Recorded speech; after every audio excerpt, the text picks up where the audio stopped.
Hey everybody, it's Party Elite with another episode of Total Breakdown.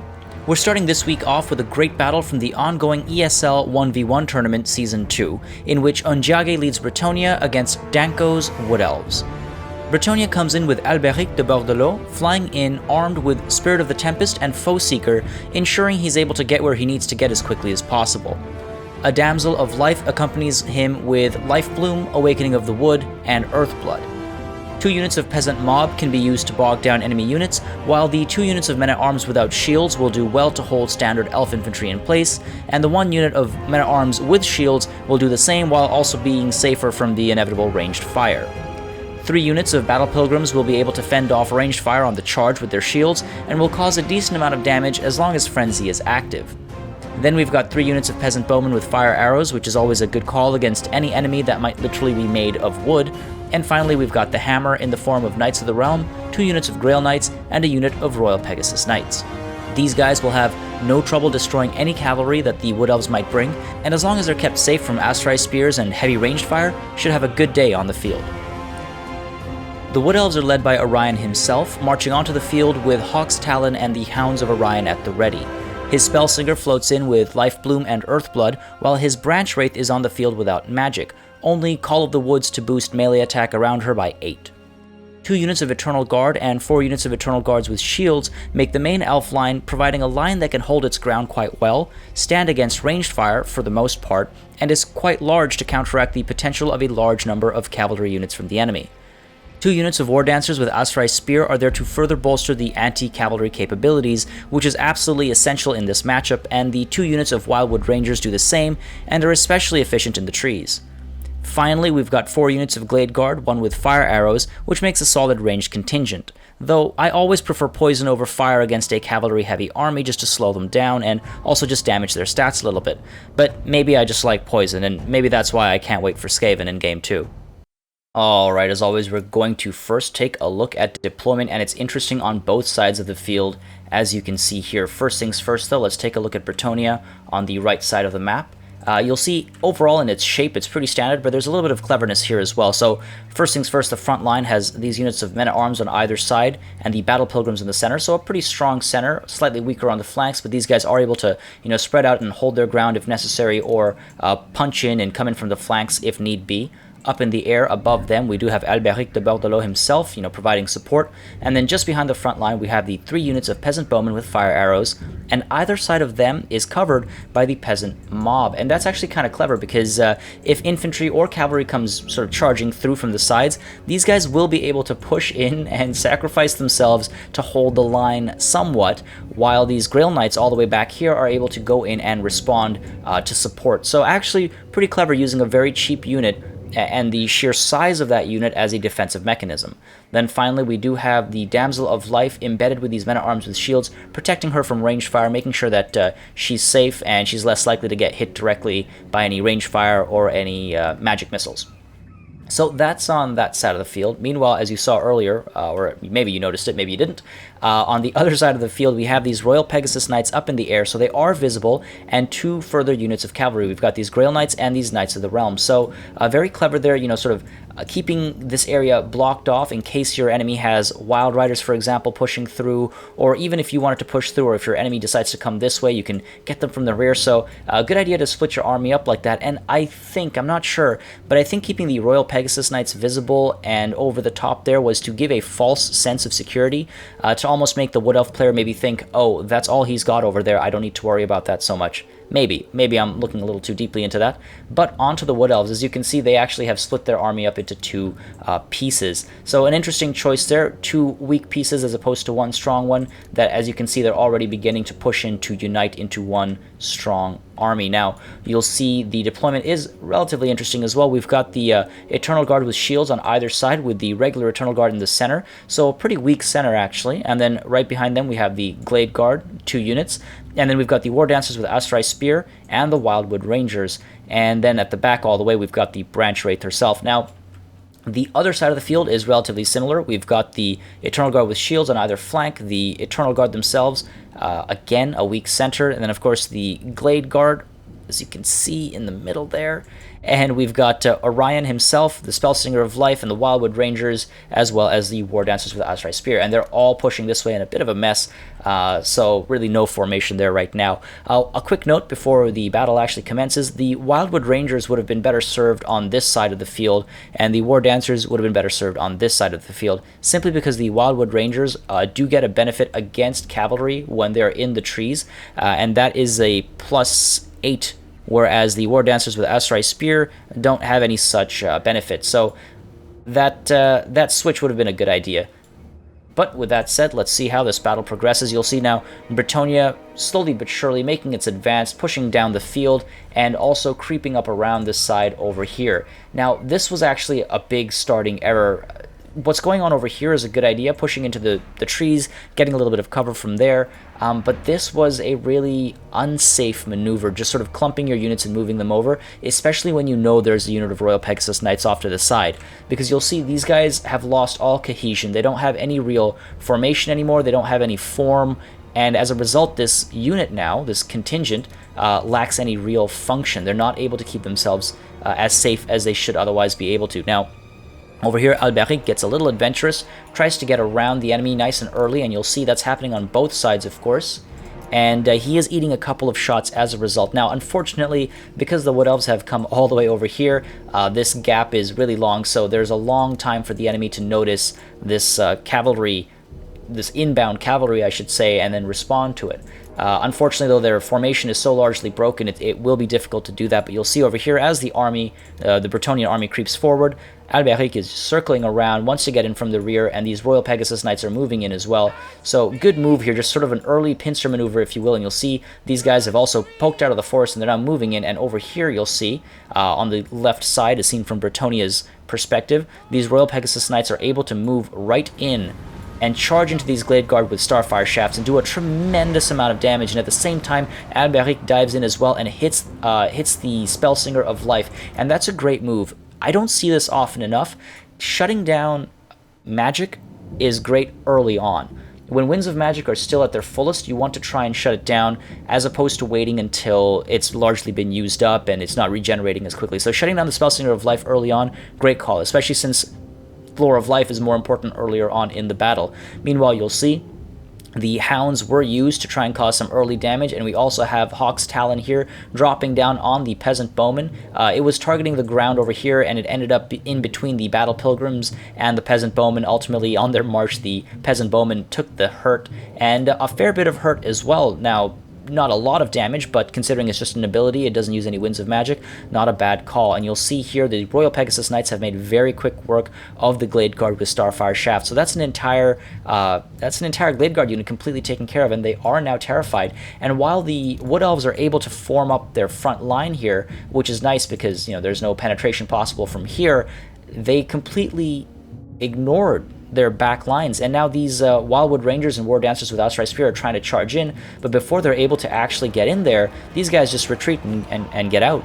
Meanwhile, you'll see over here, you actually have the Grail Knights as well forming up. Again, this pincer sort of continues, not really even waiting for the anvil to be in place. These guys still have a long way to go. They're eating some shots early on, and not a bad call there. You do want to try and cause as much damage as possible before these guys close the gap. However, the targeting could have been a bit better. These guys are currently being fired upon. The Battle Pilgrims do have shields, so they're not taking too much hurt, and the Peasant Bowmen themselves as well were initially firing on the Eternal Guards with shields. Also a bad idea for obvious reasons. The Eternal Guards themselves would make a better target so that the Bretonnia infantry could puncture through, or the call here was in fact much better, targeting these Glade Guard and trying to shut down enemy ranged fire as early as possible. So great use there of Peasant Bowmen. Unfortunately, the Glade Guard were kind of firing away at shielded units and not being used to maximum efficiency. Meanwhile, back here, you'll see the Knights of the Realm have now come in to finish off the job that the Royal Pegasus Knights have started, chasing these guys out. They were terrified, and now they are routing, so they haven't returned as a result of just being left alone.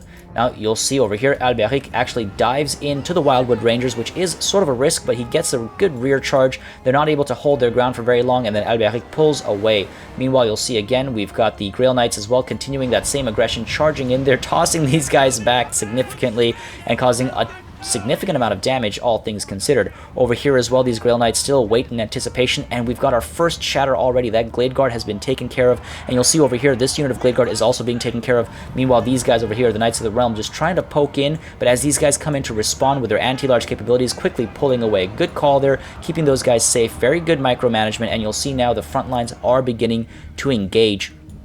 Over here, you'll see Alberic as well as this unit of men-at-arms trying to quickly puncture through the left flank, again as seen from Bretonnia, and now the Eternal Guard and the Battle Pilgrims in pitched combat as well. Frenzy will cause a lot of damage with every hit that makes it through. Now, we'll continue looking at this Cavalry Magic in the back here. You'll see over here, this unit of Grail Knights sort of pulling away, trying to keep safe from these chasing War Dancers with Aserai Spear, trying to actually peel them away from the rest of the army, and doing so quite successfully. And meanwhile, over here, these Knights of the Realm, again, they sort of poked in and then pulled away and out. And over here, these Grail Knights are actually charging right in. They want to shut down this unit of Glade Guard, and they don't really mind this unit of Eternal Guard with shields, because as they're coming in from the side, they're going to do a significant amount of damage, and actually, as you'll see, toss them aside, not really take much damage themselves, take good care of the Glade Guard as well, do a lot of damage there, and they're able to pull out into some safety if necessary.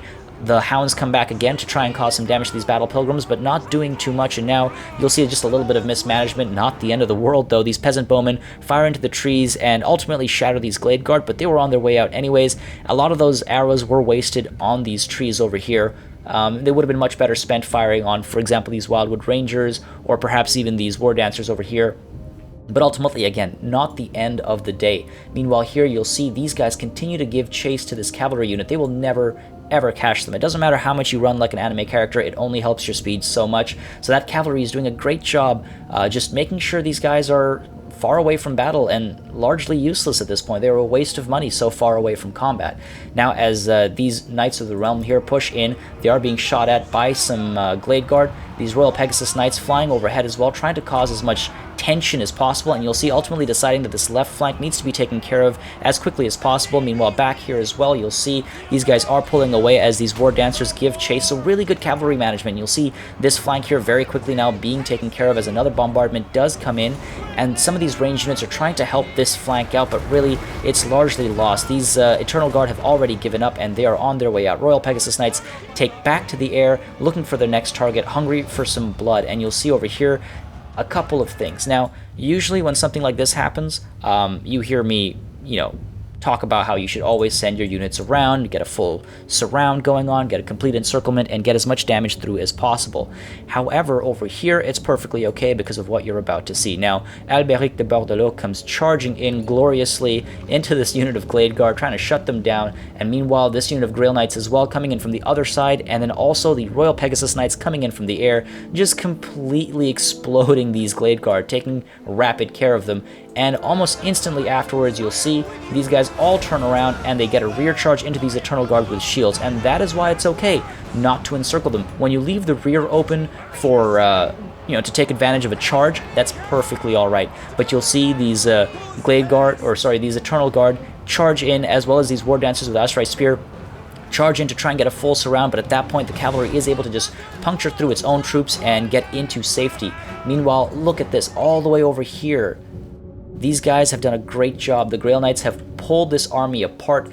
These guys are tired. They've chased all the way over here, completely useless unless they can actually intercept the cavalry, and the only way to do that is to sort of set it up, send these guys over here, keep these guys chasing, but of course they're cavalry. Grail Knights can move wherever they please. They're extremely fast, they will not tire, so this has been a useless endeavor. Very well done by Bretonnia to keep the Wood Elves chasing uselessly. And you'll see that front line basically no longer exists. It has collapsed, and now the War Dancers with Aserai Spear and the Eternal Guard are engaged against these Bretonnian units over here. A largely useless engagement. The peasant mob are just doing their job, bogging these guys down. They might have much better uses elsewhere. For example, this cavalry charge that's coming in to finish off these Glade Guard back here, but unfortunately they are bogged down by those peasant mob and the men-at-arms over there. So using those units excellently. Now, Orion here getting hurt a little bit by Alberic as he dives in, and you'll see a nice pitched battle going on over here. Meanwhile, as this unit of Eternal Guard tries to come in from the rear, facing a lot of fire from these fire arrows. Good job there. These guys are going to shatter before they even close the line if they don't all die away. And there you have it, they turn around and leave, and these Royal Pegasus Knights, you know, taking back to the air, trying to use their mobility to their advantage, which is a great call. And over here you'll see the Knights finally decide that they're actually going to charge into the Wildwood Rangers. They were able to sneak past everything, and rather than sort of dive in here, which is largely taken care of already, they decide to cause a little bit more hurt. They dive into the Wildwood Rangers, and because they were running and because they were actually out of formation, they were just tossed aside, and largely, well, all of them have been dropped to the ground, and the Grail Knights are able to just pull away after causing a significant amount of damage with their hefty charge bonus. And still, the War Dancers with Asrai Spear trying to give chase, and then they continue on, and you'll see there was a fair amount of use of lifeblood here and there just to try and keep units alive, but with the amount of damage that's coming through constantly with cavalry charges, it becomes extremely hard to find value in Earthblood. Now over here again, another charge coming in from the Grail Knights. As you'll see, they do not give a damn about those spears. They will charge right through, toss them aside, and shatter them. Over here on the right flank, as seen from Bretonnia, once again, you'll see this is starting to get taken care of as this unit of men-at-arms with shields come in from the side, get a full surround in, and now these guys are just being chopped down. This is not the ideal location for the War Dancers with Asrai Spear, and of course nobody likes to be attacked from, well, all directions, so the Eternal Guard aren't doing that well either. Meanwhile, you've got this unit of War Dancers now sort of closing the gap over here, and the Peasant Bowmen, again, used very well, just focusing down on these War Dancers, trying to make sure that they're not able to make their way through this unit of Peasant Mob as well, able to go in there and just hold them in place, because, again, their lives aren't worth much other than the taxes that they pay. And as you'll see, the Elves decide to GG, and a close victory for Bretonnia. This battle really shows how important vision is. If the Wood Elves had simply investigated the Pegasus Knights, or at least prepared for their inevitable path of entry, they would have fared a lot better. On which note, this battle also showcases the value of patience. The Wood Elf deployment was interesting to start, and while it maybe led to two weak contingents, they could have worked well together because of how Bretonnia had deployed as well. But because they decided to rush and form up on one side of the map in a hurry, it meant there was no formation anymore. There was no cohesion in half of the army as it ran from one side of the field to the other, and that gave the Royal Pegasus Knights an open target, as you saw, and Bretonnian cavalry, as I mentioned, didn't even have to wait for their anvil. As always, guys, make sure you subscribe to this channel for more Total War content, and keep sending in those battle replays. I think it's a wonderful way to learn, and it's great to watch how other generals command their armies on the battlefield. Thank you guys very much for watching, and I'll see you on the battlefield.